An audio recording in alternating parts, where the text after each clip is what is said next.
Assalamu alaikum, everyone. We'll give a few seconds for if anyone's going to join in. And first of all, thank you guys so much for taking the time to watch this live if you're watching it. And if not, if you're watching it afterwards, assalamu alaikum to you too. Today, we're going to be discussing a topic that is so, subhanAllah, so extremely relevant and so necessary for us to reflect on. Social media has become such an embedded part of our life that sometimes we forget that it's something really that only came about in maybe the past 2 decades. And the level to which we engage with that today is something very new to us. So this is going to be an opportunity, inshallah, for us to step back and reflect on what is social media actually doing for us in our lives and how is it affecting the quality of our lives. So today's topic is going to be social media and the mental health crisis. So bismillah wa salatu wa salam ala rasulillah. So I am a PA, and for those of you guys who don't know what a PA is a medical provider, one of the types of medical provider in the United States. So I practice medicine, and as a medical practitioner, I'm trained to evaluate and diagnose and treat mental illnesses. So this is something that is very relevant to me as a provider because I'm seeing patients from all walks of life coming in with different types of mental illnesses, and in order for me to even be able to evaluate them properly, I have to be able to think, okay, what is it that's contributing to their mental illness? There has been a lot of research in the recent decade that has focused on the impact of social media on mental health. And honestly, it has started to ring a lot of alarm bells for us. And for Muslims in particular, it's it should be something that we really are careful about, because we know that whenever we're talking about something that's impacting mental health, what follows slowly after is spiritual health, right? Because our spiritual health affects our mental health in certain ways, and our mental health affects our spiritual health in certain ways, right? So there is a correlation, there is an impact. That's not to say that if you are someone who has mental illness or suffers from mental illness that you are automatically spiritually unhealthy. That's not what I'm saying. But what I am saying is that we do know very well from both research and from our Islamic principles that they do impact one another in particular ways. So subhanallah, when we look at the data on mental illnesses, not just in the United States where I'm at, but across the world, mental illness used to be a slow burning fire. People experienced it. Things happen, life happens, and some people are maybe more predisposed to it genetically as well. But it used to be a slow burning fire, meaning as much as people experienced mental illness, we had the opportunity to kind of address it, and it wasn't at epidemic or pandemic proportions. It was a small portion of the population. What used to be a slow burning fire, social media has added gasoline to it. It has just completely set this fire ablaze, meaning this tool, which initially was intended for good purpose for many, ended up becoming a tool that perpetuated very unhealthy habits for a lot of people. And now we are dealing with the consequences and having to ask ourselves, what is social media in the future going to be doing to the health of our minds and the health of our souls, more importantly? Now, social media obviously has its advantages, and we'll talk about those. But in Islam, we are taught to evaluate everything with the wisdom. So, as you guys know, if you guys watch any previous lives of mine, I always like to give us a certain framework to think about whatever topic we're looking at. And so today's framework is going to start off with wisdom. Let's look at social media through the framework of wisdom. And if I had to define wisdom, wisdom is really being able to see in between the lines when it comes to what is happening around us, and the having the deeper understanding behind the purpose in what we use in our day-to-day lives, right? Obviously, the greatest wisdom is that we are doing in spending time with tools and people and occasions that are going to somehow benefit us in our relationship with Allah subhanahu wa ta'ala. That's the highest wisdom that we can have. And when we think about social media using the sons of wisdom, the advantages in what 40, and they had actually done a study on this and found that the highest advantage that people had said social media had, which was 40% of people, They said that the biggest advantage was it helped you to connect with people across the world, right? It helped you to keep connections with people. Maybe, someone has moved across the country. That's what most of us claim to use it for. So that's one of the benefits. Maybe another benefit is you're able to access certain information about things. Maybe you follow Islamic channels, or you have certain interests like science, or medicine or cooking channels, and you enjoy following that content. So there's benefit in that. But then wisdom tells us we have to look at the disadvantages as well, right? So here are a few disadvantages for us to just think about as we proceed in our discussion. So first off, it's a common conception. We know this. Social media distorts our perception of reality. This is just a fact. We are going to be seeing things that are not real, from the fact that people will post pictures, and right before they post pictures, they will edit the pictures tremendously. There are obviously apps like Facetune and other Photoshop-esque type of apps that are made to manipulate images. So when they're posted, they look like the best version of themselves. When people are taking a picture to post, they're not taking one and posting it. They're often taking 10 or 20 or sometimes 50, and then posting the quote unquote perfect picture. When people are posting online, or writing comments or whatever it might be, they're going to be speaking about the best part of their lives. They're going to show, if you see, for example, a married couple, they're not going to be posting pictures of themselves fighting, or when someone's crying, or when someone's hurt, or when hard times come. They're going to be posting about the fun times, the dinners and the vacations, and the times that they match, their outfits match when they go out. And so, us constantly seeing this altered version of a reality affects our understanding of what's real. As a second disadvantage, directly connected to the first one, is this perpetuates anxiety and depression symptoms, especially for those who are already dealing with it. And I want you guys to think about this. Have you ever found yourself scrolling I have Instagram, for example, scrolling on Instagram, and all of a sudden you're starting to feel your mood lower?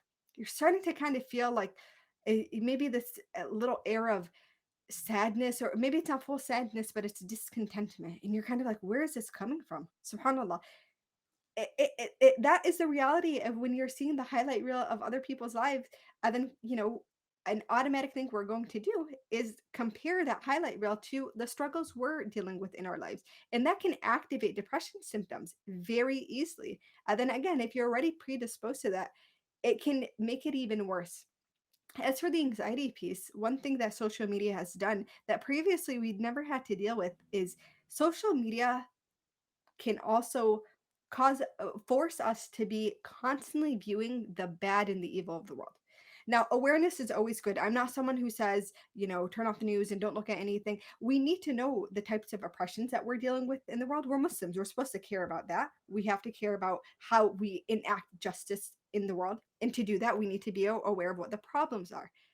But when we're living in this place where we're constantly bombarded by the evil of the world, it becomes so overwhelming for us. It can really just again light, it's gasoline on a fire inside of us, because it's not just, okay, here's an issue in my community. It's, look at what's happening across the world. In this country, there's war happening here, there's murder happening here, there's theft happening here, there's you know um, children are dealing with with this test. It can be so overwhelming for us, and then that perpetuates anxiety for us, and it can leave us stifled and unable to even do anything. So it ends up really leading to unproductivity.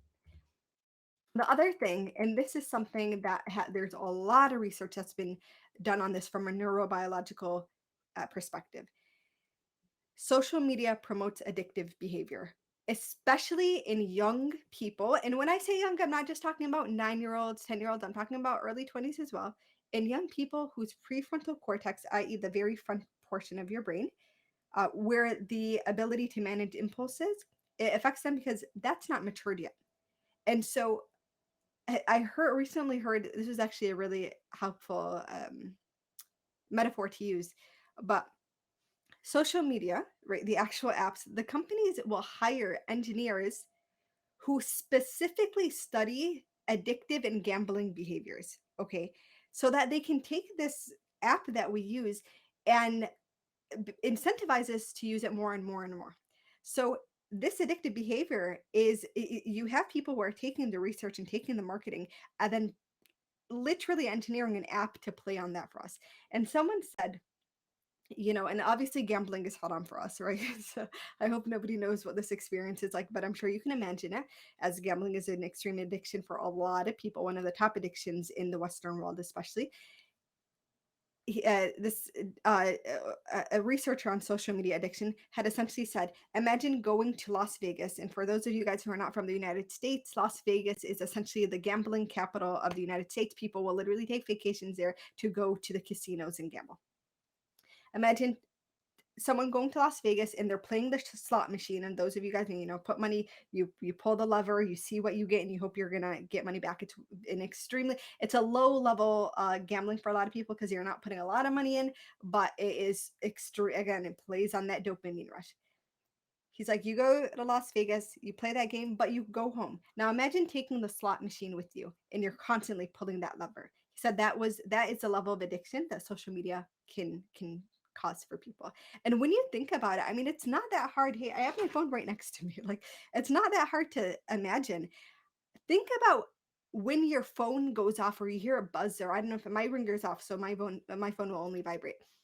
As soon as I hear that vibration from my phone, my first instinct is to reach for my phone. And I've started questioning that for myself. Like, whoa, what if I'm in the middle of something? What if I'm having a conversation or talking to a friend or my mom before, and then that buzzes, and the first thing my hand does is reach for it? That's such an addictive pattern that we don't even realize. Because anything else, if someone was coming up to me and I was busy with something, I can look at them and say, oh, give me 5 more minutes and let me finish this up and I'll get back to you. But we can't even do that with our phones. But again, this is because of the addictive potential of it. So that's not to necessarily blame you if you are finding that you have addictive tendencies, but it's to bring awareness. We can't do anything without awareness. We cannot change unproductive behavior or unhealthy behaviors without having awareness of it first. Moving on to the next disadvantage. Social media promotes ghafla. It promotes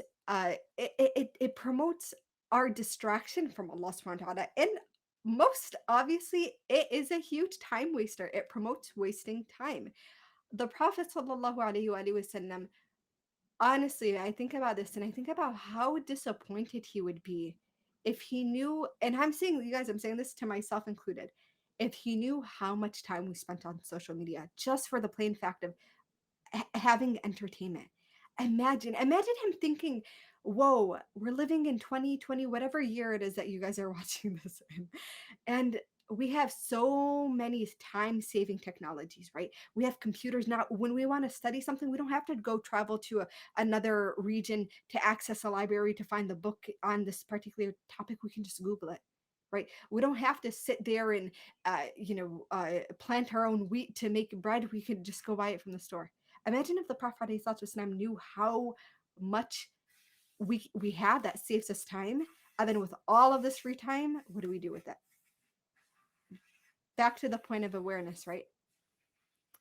This is not for us to shame ourselves and we're such horrible people. It's to bring awareness that we have all this time, this barakah that Allah subhanahu wa ta'ala gave us, this blessing of time, and we're ripping the barakah out of it because we're wasting it doing things that don't benefit us. It makes us laugh, yeah, like entertainment is okay every now and then. I'm not here to say don't have fun, don't be entertained, but recognize that there's a time and a place for it. And the biggest right that our soul has upon us is that we spend time benefiting it. And then another huge right that our soul has upon us is that we spend time seeking knowledge and connecting with people of knowledge and connecting with people of deen so that we can protect ourselves. Because at the end of the day, we're going to stand before Allah subhanahu wa ta'ala with it, right? And so if social media is something that's distracting us from it, we have to be super mindful of that. We're going to talk about one way to manage this in later on, inshallah, towards the end of our talk. But moving on to the next disadvantage, social media point blank does damage to your heart from an Islamic tazkiyah perspective. I know we can't, I don't have the neurobiological research on this, but I can tell you from what we know from an Islamic perspective, it is damaging to our heart.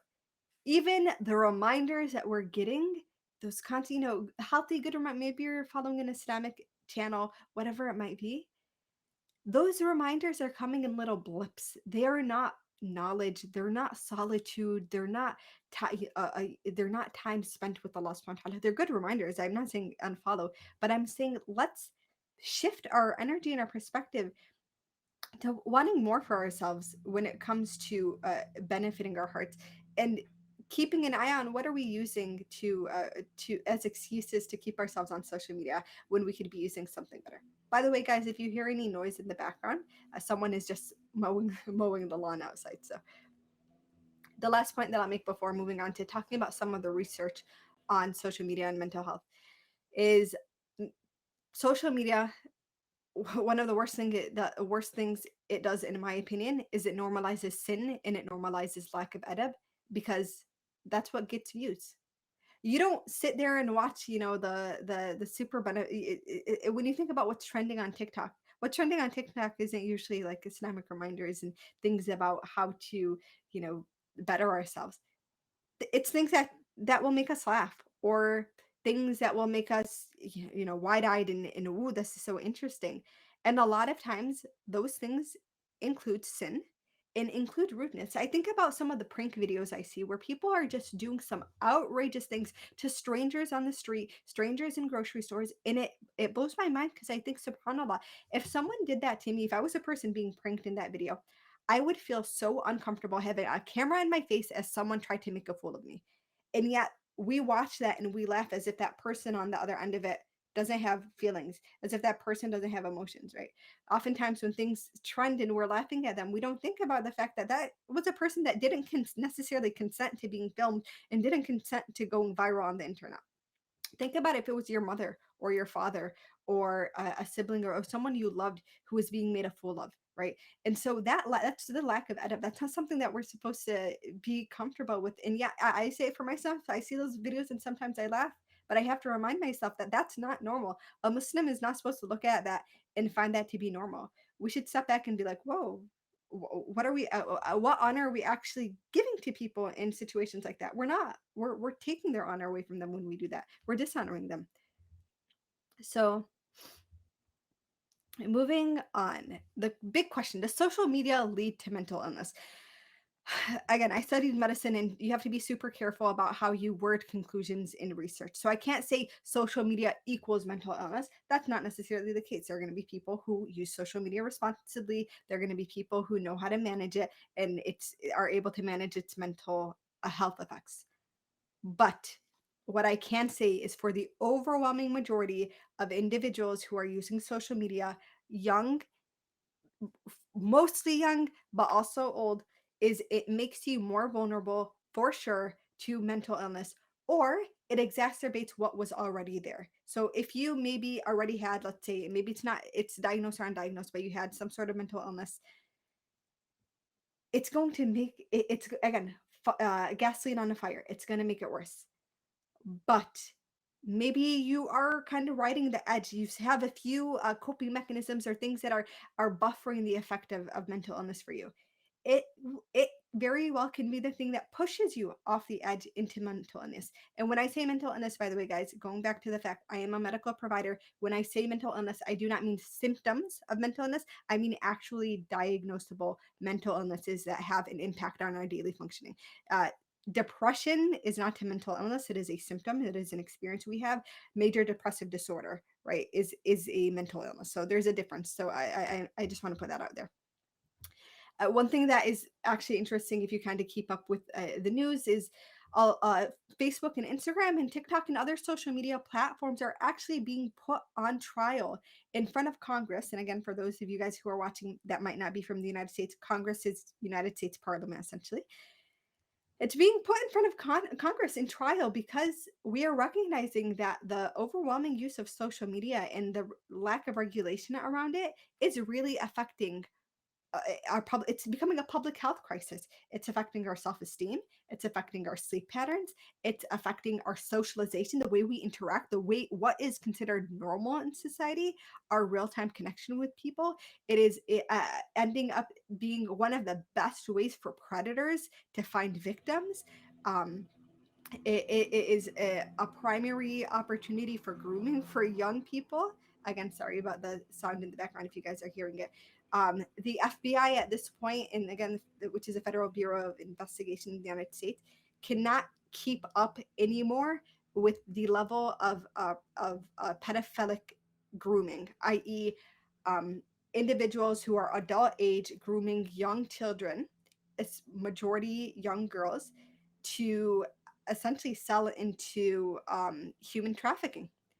And that's terrifying when one of the biggest task force on this is saying we don't have the technology to be able to do anything about this because of social media. Social media has just made it so accessible and so easy. And then you have this hugely vulnerable population that's being introduced to social media for the first time, this young grouping. And think about elementary ages, right? 8-year-olds, 9-year-olds, and no one's monitoring them. And then it just becomes a perfect ground for breeding ground for this type of dangerous behavior. One we talked already about in the very beginning of how our reality is distorted, right? When you first have a reality that used to be based on merit, used to be based on, okay, let me prove myself as an individual. Now we have a split reality where you can be anyone who you want to be. You can fake your life and who your personality to gain clicks and likes, and the real world is non-existent, right? One thing that is very scary, and it kind of goes back to what we talked about promoting sin in adab, is research has shown that empathy, which is an insanely important trait and quality that we need to have as Muslims, but aside from it being so important to Muslims, is the fact that without empathy, society is destroyed. It is when you think about the worst massacres and the worst things that are happening in the world today and in history, it had to happen because empathy had to have been ripped out from people's hearts. Empathy has statistically, by measure, decreased, and has decreased in people who are using social media. It is now, it's actually very scary when I think about it. I'm not going to talk too much about it, but it's just so insane when you think about it, because we would hope that we become more empathetic with time, right? More empathetic as we're being exposed to more information about what's going on in the world, but that's not the case. The lifetime prevalence of any mental disorder among adolescents, and adolescence is essentially kind of late, early teenagehood, the point of time where you're especially going through puberty. The lifetime prevalence is 49.5%. We'll say 50%, 50% for the sake of making it easy. That's terrifying to think about. It never used to be that high. We're talking about 1 in every 2 adolescents. So pull a 12-year-old or 13. You'll have 2. 1 out of them will have a mental disorder. Remember what I said earlier? Mental disorder, it does not mean they have the symptom of depression or they have the symptom of anxiety. That means they actually fit a criteria, a diagnostic criteria of a health disorder that is affecting their daily functioning. And for most of that 50%, what we know is that it's going to continue to follow them into adulthood. And then that same adult, is going to be raising the next generation. And so we just send ourselves into a whirlpool because we're not thinking about how are we regulating this. So it's not affecting us in promoting such harm to our mental health. Um, the Journal of the American Medical Association Psychiatry found that adolescents who use social media more than 3 hours per day may be at heightened risk of mental health problems, particularly internalizing problems. That's again saying the same thing that I'm saying, which is they say maybe at height, and we know that it does heighten risk. This is medical language. You have to be careful when we're doing research, like I'd mentioned earlier. Internalizing problems, it essentially means their ability to recognize through their worldview that what's happening is not necessarily a reflection of them, right? If I see a bunch of evil in the world, or if I see something wrong happen, when I walk outside, my immediate thought shit isn't normally supposed to be everything in the world is chaotic, everything is horrible, right? Or if I see someone who looks really, done up in she's wearing a really pretty dress, and I think, oh, she looks really good, it shouldn't automatically make me turn inward and say, well, I look horrible, I don't look pretty, I'm not pretty, oh, nobody's gonna like me, because that's not a normal thought process. But social media distorts that, because instead of it being a one-time occasion where I go aside and I see this, I'm seeing it 10, 20, 30, 40, 50, 100 times in a day. And so you now create that internalization problem. Moving on, I mean, social media is, we already know this, the epidemic of loneliness is something so insane. It is something that we're doing a lot of research around in terms of the heightened prevalence of depressive disorders and other mood disorders, linking it to the fact that we have socially isolated ourselves, especially in Western countries, in ways that previously were not common. Right, communal cultures, especially cultures where you were connected to family, neighbors knew who you knew who your neighbor was, and you would play with the neighbor kids.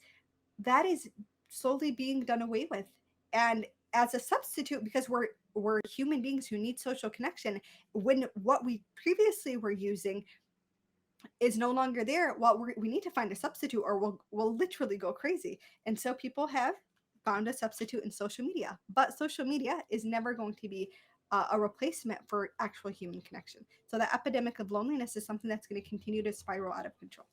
The suicide rate for pediatric patients rose 57.4% from 2007 to 2018.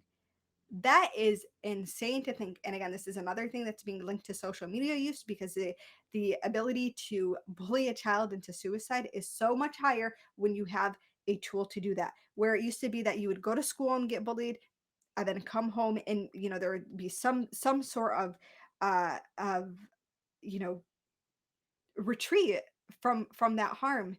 Now it can be a 24/7 issue. Muslims are not immune to this. I know of young teenagers in our own community who have committed suicide. Saying it's haram doesn't make someone who's in the mindset less likely to do it. We need to think about prevention.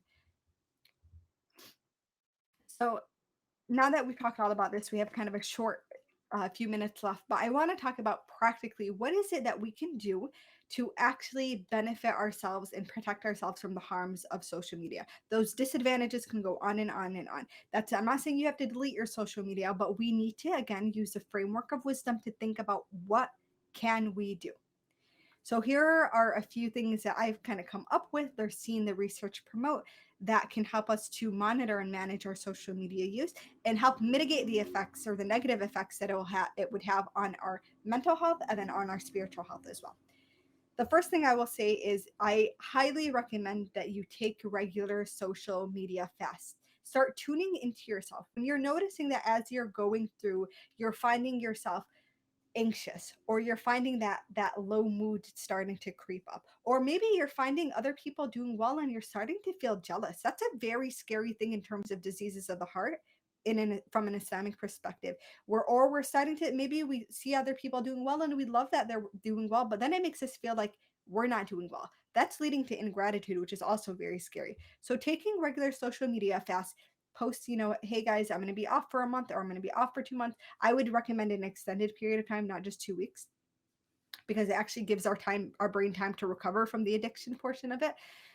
And delete your apps, and log out, or deactivate, or whatever it needs to be, and limit your access, and commit to actually not doing it. The thing you want to do though before taking that social media fast is you're going to have some free time. So think about what you're going to do to fill that free time, so you're not tempted to go back. You're dealing with an addiction. Even if you're not severely addicted, there's no one who's using social media who is unaffected to some degree, or who is not affected to some degree by the addictive potential of social media. The next thing I would say is use accountability measure. If you are someone who finds yourself not even knowing how much time you spend on social media, if you have an iPhone, you can go to, let me see, if you go to settings and you go to, give me a second, y'all. I will find this for you. Oh, you go to settings and then look for screen time and press screen time, and it'll tell you how often you spend, how many hours you spend on screen time. I'm looking at mine right now. And if you click on the day specifically, it'll show you, let me see. You click see all activity. It'll show you which apps you've spent, and how much time you spent on them. So for example, today I'll be completely transparent with you guys. I spent, where to go? Where are we at? I spent 3 minutes on WhatsApp. I spent 30 minutes on Instagram already. I've been up for a few hours, so but that's good for me to know. And I actually have a 30-minute limit, and that's another accountability. So you can set limits on how much time you can spend on certain apps, or you can download an app that's going to lock you out of social media apps completely after a certain amount of time. So I actually have I was at 29 minutes. I have a 30-minute limit on my Instagram use, and it'll buzz me and show me a pop-up that says you have, you know, 15 minutes left or whatever it might be. Next thing that I would say about protecting yourself from the harms of social media is lowering your gaze applies to social media too. We can do an entire video on this. Unfollow the people who you are following that are feeding your shahwa, your desires, that are feeding your nafs. If you are following someone who you know is not an example, this is not the person you want to be standing with on Yom Al-Qiyamah. You are not following them because they are inspiring and happy. You're following them because they are attractive, or they feed your nafs, or whatever it is. They bring out the parts of you that that the Prophet would not be proud of. Unfollow them. Lowering your gaze applies to social media too. Okay, that constant feeding that we're getting, and you know what? Actually, Absala, can you mark this as one of the topics for us to do in the future, inshallah? Lowering your gaze on social media. The harm that it does, I can't even overstate it. I'm going to move on to the next one. We'll inshallah try to do a live on this, or maybe an article on this in the future. I talked about the accountability measures, using apps or putting limits on it for on your apps. Unfollow those who are not serving you. And when I say not serving you, I mean they are not benefiting you. And I'm not talking just about the lowering your gaze part. Unfollow the people that make you feel bad about yourselves, right? If you're seeing someone and you end up feeling worse about yourself after seeing their account, unfollow them. And guess what? Listen, if it is a friend or someone, you can mute them or whatever it is if you don't want to unfollow them. But don't feel like, oh, I have to continue to. A point of maturity is just being able to say unfriend, unfollow, whatever. If someone is not serving you, if they are posting things that are not in alignment with your values, you can unfollow them. And if they say, hey, why do you unfollow me? You can say, I choose who I follow on my social media platform. I love and respect you as a person. I just didn't feel like what you were posting was aligning with what I believe or what my values are, and I don't want to expose myself to it. It's simply that. No hard feelings. There's no. This isn't a subtweet, as you, you know, as the youngins say. It's being protective of your space and what you're exposing yourself to and what you're consuming. You have a bigger responsibility to your soul and your heart than you do to making people feel, appreciated because you're following them. Be mindful of what you repost and like. You are held accountable for what you're reposting and liking as much as you are what you say in real life. The scary thing about social media is the fact that when we post something, it's not there. It's not 5 seconds of us saying it. It is there for 24 hours. It is there for a lifetime, whatever it is. And every time someone gets exposed to that, we are getting the sin for it. That's very scary. Go through your social media, delete the things that you know are promoting sin or promoting haram, something that has a cuss word in it, something of showing you doing something that you should not be doing. Because every time there's a hadith about this, right? That when you lead a person to sin, you get the you get the measure of their sin as well because you led them to it. We don't want that. I don't know about you. I don't want that. I don't want that for you. So be very mindful of what you're posting and what you're liking. And the last point I'll make is learn how to spend time alone. We use social media as a substitute for human interaction. I talked about the epidemic of loneliness in our current time. Sometimes sometimes solitude is the best way to spend our time. Spending time alone, spending time really like in the discomfort of being alone, it's information for us. If we're so uncomfortable being alone, it it should tell us something. Do we not like ourselves? Are there certain things maybe we're not proud of that we're doing? Are there certain gaps in our relationship with Allah subhanahu wa ta'ala that become much more visible or obvious when we're spending time alone? When you're going to sleep, right, and you're going to sleep, do you find yourself having difficulty getting off your phone? That's a really big sign that we need to practice spending time alone, because it means that um we're trying to bury something by distracting ourselves. And when we do that, we're never gonna be able to fully bury it to sit and grow roots and continue to bother us. but we have an opportunity to really transform our lives and deal with that pain, do that healing, reconnect with Allah subhanahu wa ta'ala in a meaningful way that benefits us, and really find a lot of contentment and joy in our lives. Maybe not immediately, but through unwinding these habits. So you guys, I hope that this was super helpful for you. There was a lot of time and research that had to go into this. It's such a huge topic, and so important for us to think about for ourselves. If you have young kids, if you're an uncle or an aunt or a mentor, whoever you are, think about how you can better your use of time in your interactions in relationship with social media, and how you can help others around you to do that. I ask Allah subhanahu wa ta'ala to accept from us and all of those who have watched or will watch this. I ask Him to allow us to be people who are mindful and people who interact in our lives with wisdom, and who are using things in our vicinity to benefit ourselves and benefit our soul, benefit our heart, and ultimately benefit our relationship with Allah subhanahu wa ta'ala. Subhanakallah wa bihamdik, nashhadu an la ilaha illa anta, nastaghfiruka wa natubu ilayk. A'udhu billahi minash shaitanir rajim. Bismillahir rahmanir rahim. والعصر إن الإنسان لفي خسر إلا الذين آمنوا وعملوا الصالحات وتواصوا بالحق وتواصوا بالصبر. Assalamu alaikum everyone, and I will